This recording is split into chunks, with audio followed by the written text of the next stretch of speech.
Today we're going to address the problem of quiet compromises.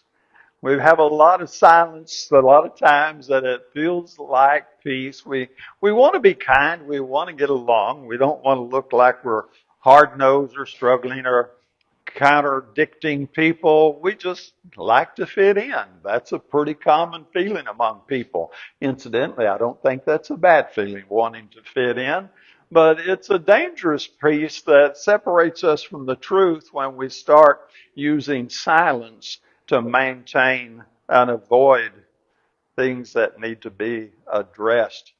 So a peace that's absent of honesty is not a wise peace. It's not a good peace. Now, it does preserve some comfort in the moment, and this is going to be difficult. Sometimes that's a wise thing to do. There's a time to speak and there's a time to be quiet. So this lesson is not about giving you the permission to be the biggest, loudest, boldest, in your face kind of person in your social group.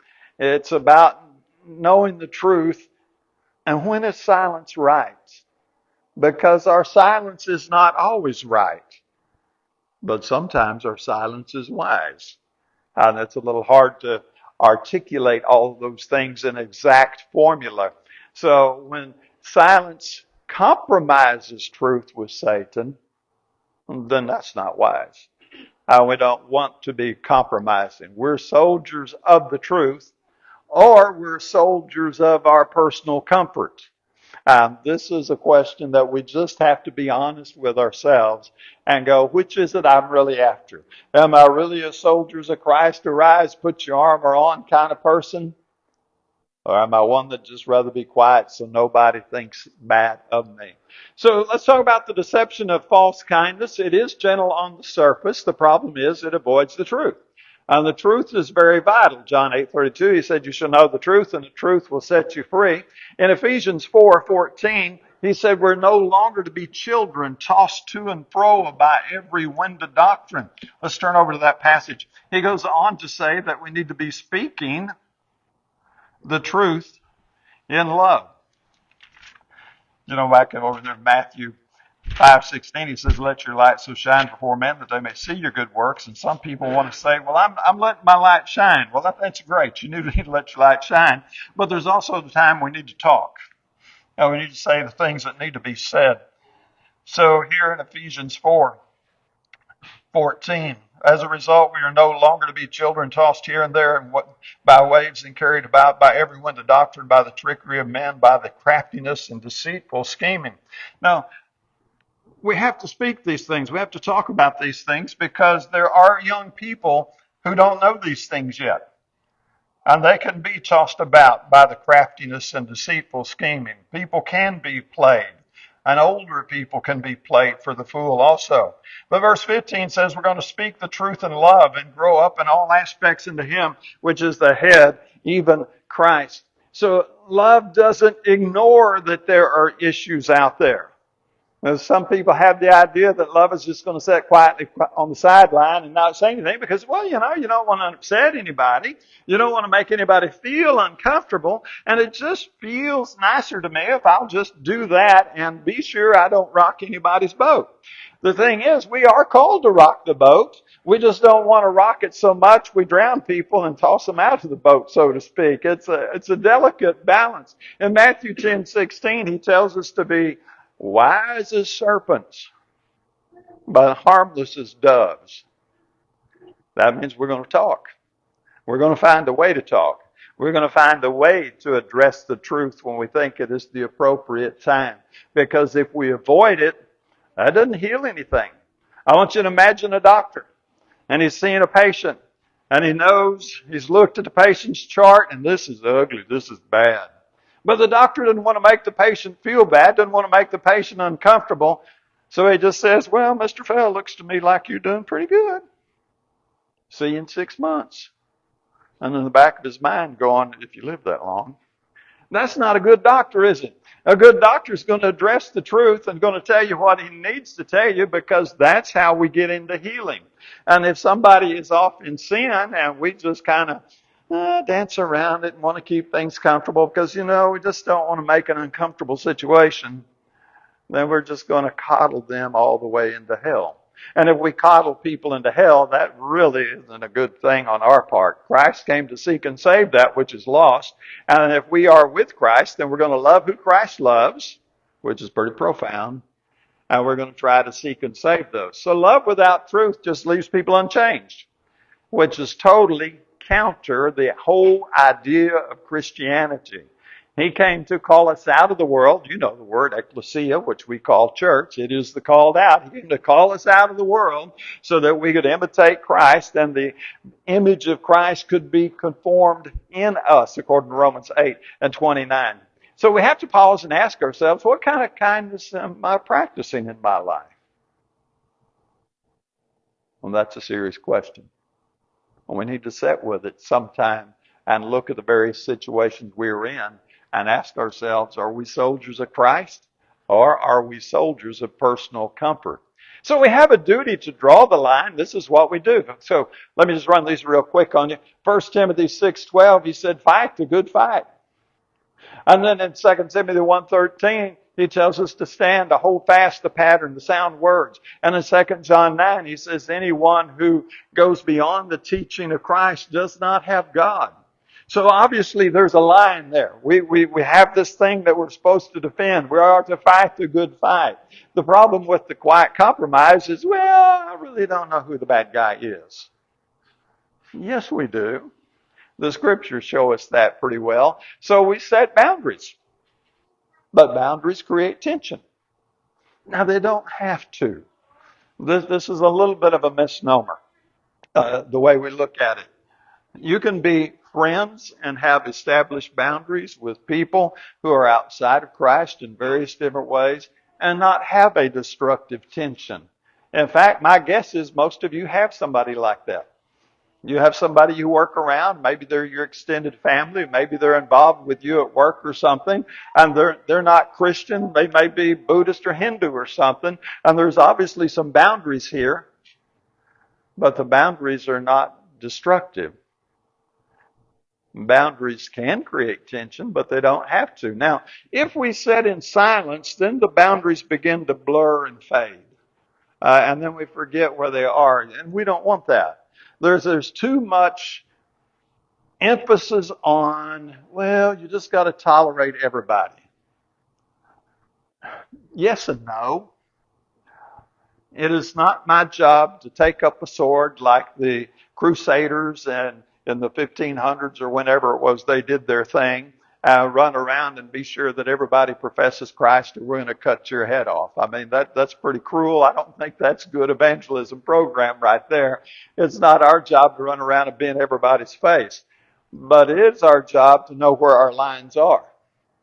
Because 2 John 9 said if you go beyond the teachings of Christ, you don't have God. Now, the whole thing about Christianity is to have God.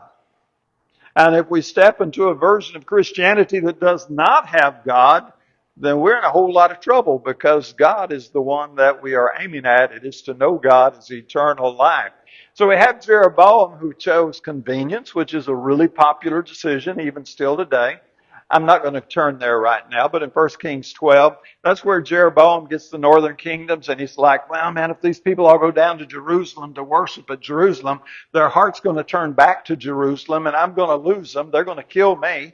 And then so he set up his own worship. He set up his own golden calf, and he chose his own priesthood. And he said to the people, it's just too far for you to go down there to Jerusalem. Let's just do this thing here. And he made a not so quiet compromise there, but this is what we do. We choose convenience. It is more convenient to be quiet sometimes. Absolutely.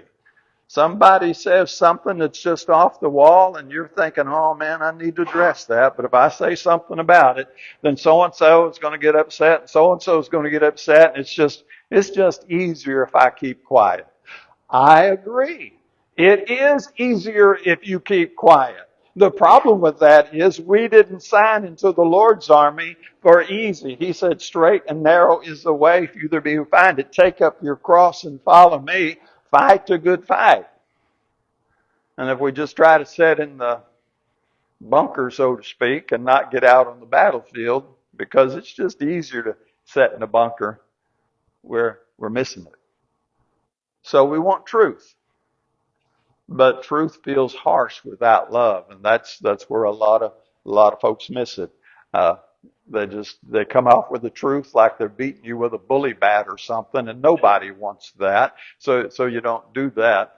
But if you get into God's word and let God's word speak, that's where we gain clarity. John 8:32, you shall know the truth, and the truth shall make you free. So we have to ask ourselves, are we shaping the truth to fit what is comfortable? Or are we allowing the truth to shape how we live? Which one am I doing? It's a good question, isn't it? And it is a good question. Compromise. It begins small. It feels wise in the moment. But it's not wise. Look at the compromise that's happened over the last 60 years in our society. We were talking, some of us earlier today, about growing up in the 50s. Now, I didn't grow up in the 50s, but this person did a little before. And they said, we were just better off in the 50s. We just didn't have all the crazy problems we have today. But then we got growing up in the 60s and things started changing. There were some little compromises made because, these young people got some good ideas. And these young people need their time to get together. And we called it Woodstock and other places. They need their little place out at, Haight-Ashbury out of California, where they could sit around and play their guitars and smoke weed. The wise people started making concessions. They started making these so-called little compromises, never looking far enough down the road, because it's hard to look down the road. Imagine looking down the road 50 years from today and going, okay, in 2076, how is this decision going to affect that? Now, when you put it in that context, you're going, what? 2076? Well, number one, I'm not even going to be alive then. Why do I even care about it? I care because the decisions you and I make today, even if we die next week, are still going to be decisions that affect 2076, 50 years down the road. That's a lot of thinking. Problem is, back in the 1960s, when they started all that nonsense, nobody thought, how is this going to look in 2013, 2026? But all of those little compromises along the way are what laid the foundation. They looked wise in the moment. They looked compassionate in the moment. Oh yeah, we're letting these young people be expressive, so on and so forth. And it probably wasn't 100% evil, but it was bad enough that we ended up where we are. So every time we take a step back, we took a step back. Now, I'm standing here. I take my step back. Now, I can call that anything I want to call it. I get to control the narrative pretty well, especially since I'm preaching. Well, that really wasn't a step back. That was just a repositioning. That wasn't a step back. I was just posturing for a better move. That wasn't a step back. That was wise consideration. No, it was a step back. There is no way around it. I step back. I can call it anything I want, but a step back is a step back. Now, we have a whole lot of people in a whole lot of places playing with morality, stepping back, running backwards, if you would. And they go, well, no, it's really not moving backwards. And then we, God's people, sometimes go, well, maybe they're not going backwards. Yes, they are. This isn't rocket science. We open our eyes and we look at it. Galatians 5:9 says a little leaven leavens the whole lump. I'll let you decide when the leaven got put in, but I think there's a whole lot of leaven in the lump we call America today. And it all started with some quiet compromises. And it went places that we never thought it would. So we take that step back. So we got one step back because, it's just a little more comfortable back here. But then I'm going to take another step back, right? Well, that third step back's a whole lot easier. And every step back gets easier and easier. And we do what Jeremiah 17:9 says we do. Our heart's deceitfully wicked. It's desperately wicked. And we start rationalizing why it's okay to compromise. So we choose it. It's just a choice. We can call it whatever we want to call it, but it's just a choice. So what I'm going to say to you is don't mistake silence for neutrality. Silence is not neutral. Silence is taking a position. It is standing you somewhere. So the absence of a response, it doesn't protect. Imagine a parent. Though this would be a little too extreme, but imagine a parent. Kid comes up to him and says, Mama, what do you think about tobacco? And Mama just remains silent. Well, Dad smokes, and I really don't want to upset Dad. And Grandpa smoked. I really don't want to upset Grandpa. And, Grandma chews. I don't know about you, but my grandma chewed. And so I don't want to upset Grandma. So I'm just not going to say anything to my child about tobacco. What's that protecting? That's not protecting a thing, is it? That's just leaving a door wide open. How often do we choose the absence of a response just because we're uncomfortable with it? And sometimes it's just little bitty. So one example that crossed my mind is I want to imagine you're getting ready to go into a business meeting. This is a high-dollar business meeting. There's a whole lot of stuff at stake. And you look over at your partner who's getting ready to go in there and negotiate with you, help you be on your team. And you notice that from lunch, they got a big old piece of green lettuce still just covering up their front tooth. And you're like, oh, man, feel kind of funny saying something. What if you didn't say something? Now you're in there trying to negotiate $1 million deal, and they got a big old piece of lettuce on their tooth. How do you figure that's going to look other than rather hillbilly? 10 seconds of discomfort. Hey, Clarence, you go to the bathroom a minute. You got a big piece of lettuce on your tooth. Who, me? Really? Yeah, it's right there. It's really obvious. You need to go get that off. You got that little short discomfort. Or you got a long stretch of discomfort because we're in the meeting. Every time I open my mouth, I got green teeth. So silence. When do you choose silence? When do you not? Are we paying attention to the small decisions that shape our direction? Are we really looking at them? We need to be, because those small decisions are one of the steps we take. I think life's mostly a series of small steps. So we want to talk the truth in love. We don't want to handle it carelessly.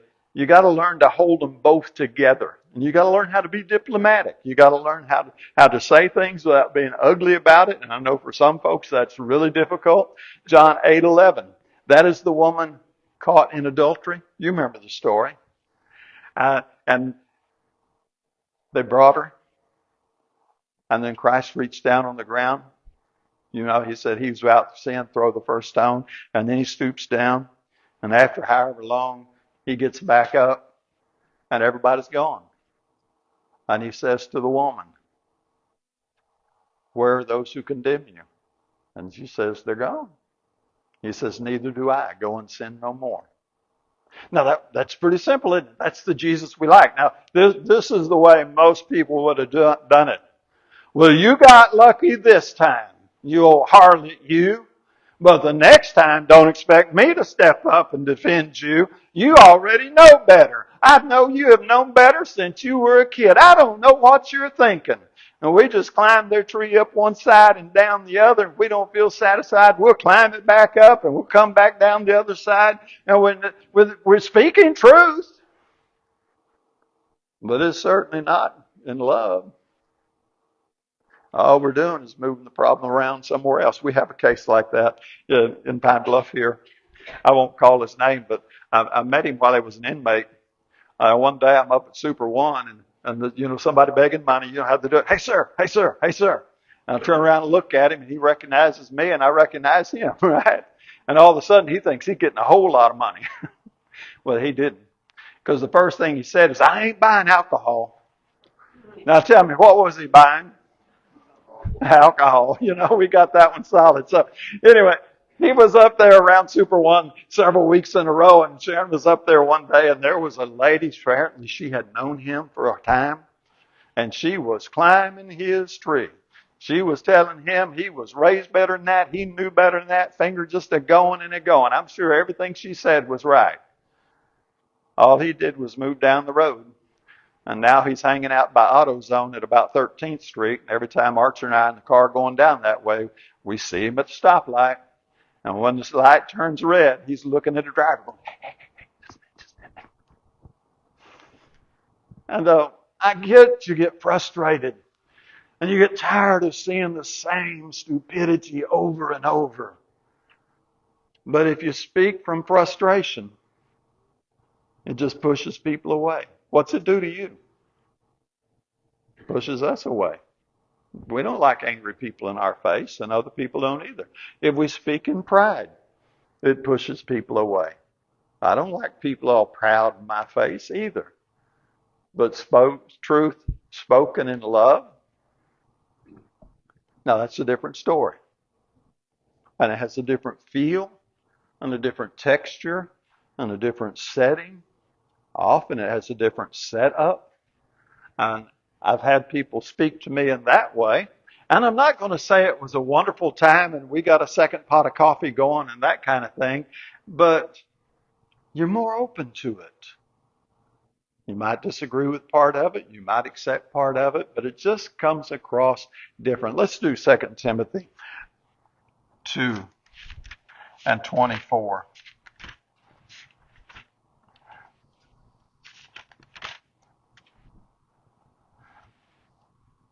The Lord's bondservant must not be quarrelsome, but kind to all, able to teach, patient when wrong, with gentleness correcting those who are in opposition, if perhaps God may grant them repentance, leading to the knowledge of the truth.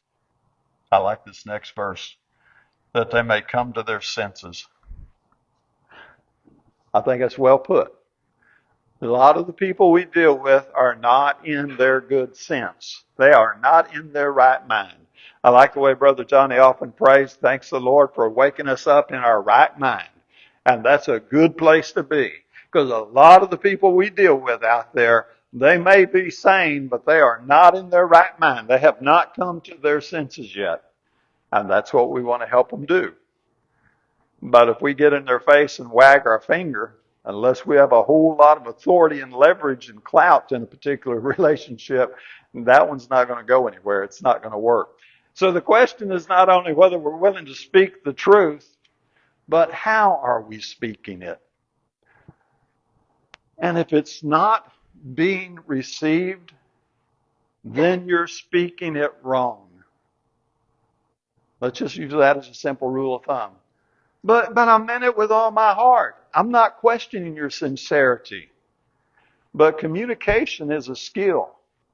And if people shut down the minute we open our mouth, then we're not saying it right.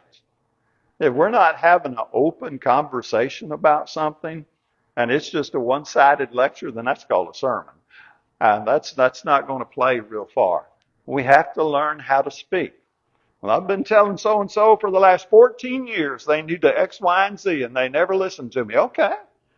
Well, then let's change the game plan a little bit. Let's learn to say it a different way.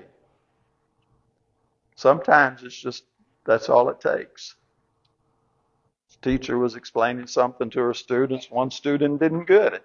Walked up to the desk and says, I don't get it. Can you explain it to me? Teacher said the same thing. And the kid says, I don't get it. Can you say it in different words? There you go. Sometimes we need to say it in different words, different tone, different emotion, different angle. That's hard. It is hard. It's frustrating. I shouldn't have to do all that work. I should be able to just say the truth and they would listen to me. Well, I like that idea. I think that's pretty cool, but does it work that way? Everybody go, nope. Never has, never will. And so we learn to speak the truth in love. We learn to be wise as serpents, harmless as doves. Our accountability ultimately is to God. So we can choose comfort today. Absolutely. We can choose comfort today. But we may be choosing discomfort for eternity. 2 Corinthians 5:10 says we'll all stand before the judgment seat of Christ to give account of the deeds done in the body. That's very individual. So I need to be making the right choices, and I need to be honing and learning my skills and practicing. And while silence may preserve some relationships, I don't want that preservation to be temporary. What I really want to do is to enjoy heaven with those I love and all the saved that have gone before. And so while it is very possible for me to keep something quite intact here on planet Earth, Will it be intact after planet Earth? And if not, then I'm very short-sighted in that. So silence, it carries some weight. Silence is not just a little thing that doesn't matter. We've got to live honestly before God. Now, He already knows the truth. He knows when I'm keeping quiet just because I'm a soldier of comfort instead of a soldier of Christ. He knows when I'm keeping quiet so that I don't say something too stupid and I keep the door open. I mean, they're both are possibilities. I just need to learn to be honest because God already knows that. So do we allow the expectations of others to shape us? Or do we allow the certainty of judgment to shape us? I think you ought to lean on the certainty of judgment because that's what's coming. Silence, it's not neutral. So there's a time to speak and there's a time to be silent. That's what Solomon said in Ecclesiastes 3. But silence does decide the direction things move. And I need to be very aware of what that direction is going. Am I willing to give up a degree of personal comfort to take a stand for the truth? Because a peace built on silence is going to take what? More silence. Sorry. That's the way it works. We're not going to talk about your bad habit here. Later on, it's going to be, well, we're not going to talk about that bad habit and that bad habit. And we're not going to talk about this third one. And we're not going to talk about that one. And before long, you've just given it all up. Because if you start with silence as your strategy, it's just going to grow on you. Now, there is a time to be silent. This is why I say you have to be honest with you. Is this the time and place to talk? Sometimes yes, sometimes no. But when the answer is yes, this is a place I need to speak, we need to speak in the manner that we think best. And given our society today, well, it doesn't always have to be a face-to-face talk anymore. It can be an email, it can be a text message, it can be a direct message, it can be all kinds of ways with all the social media. We're not looking for conflict. We're looking to convert, but we can't retreat. The army that retreats and they all just stay in the bunker, what good are they doing? They got to get out on the battlefield. They got to fight. Wise as serpents, harmless as dove. Now, I got this in here for about the third time. This is not about being sharp and outspoken. I'm not saying that every time you disagree with somebody, Clarence said, I get to climb your tree. I get to be all over you and just be a mess. No, don't do that. And be really careful. We're really looking at things that are matters of heaven and hell, instead of the little trivial things. Now, there are some cranky people. There's some just ornery, dissatisfied, don't like their life, want to take your head off, because I'll feel better if I bite your head off. And they'll just climb your tree for any old piddly reason. And the game of criticism is real easy to play, because everything you do could be done different. Let me say that one more time. Everything you do, somebody could have done it different. Oh, you want to comb your hair that way? Well, I wouldn't comb my hair that way. You wear those shoes with that outfit? Oof, I wouldn't be caught dead in those shoes. You can just play the most trivial, crazy games with people if you're that malicious. That happens. We're not talking about that. If that's you, we need a whole different lesson. We want to be attentive, discerning, willing to respond in the moment, as wise as a serpent, harmless as a dove. And sometime that response just may be, hey, sometime when we get time, we need to talk about that. I have some thoughts. And let it ride for a moment. You've got all kinds of ways to respond. So when the moment comes that truth is needed, what's going to guide our response? I hope it's truth. But it's too easy to make that quiet compromise. And it is just so easy to go, yeah, but being quiet was the best thing. Well, if being quiet is the best thing, then why did he say go into all the world and preach the gospel to every creature? If being quiet's the best thing, then it should have been, y'all just shut your Bibles, stay home. We don't want to rock the boat. Obviously, that's not the message. A kindness that avoids the truth cannot lead anybody to what's right. And our goal is to lead people to what's right. Luke 19:10, Christ came to seek and save the lost. We're walking in his footsteps. We're doing the same thing. But it is absolutely essential that we have the conversation somewhere along the way. And that's what we want to encourage. If you're not following Christ and you understand what you need to do, let us help you any way we can while together we stand and sing.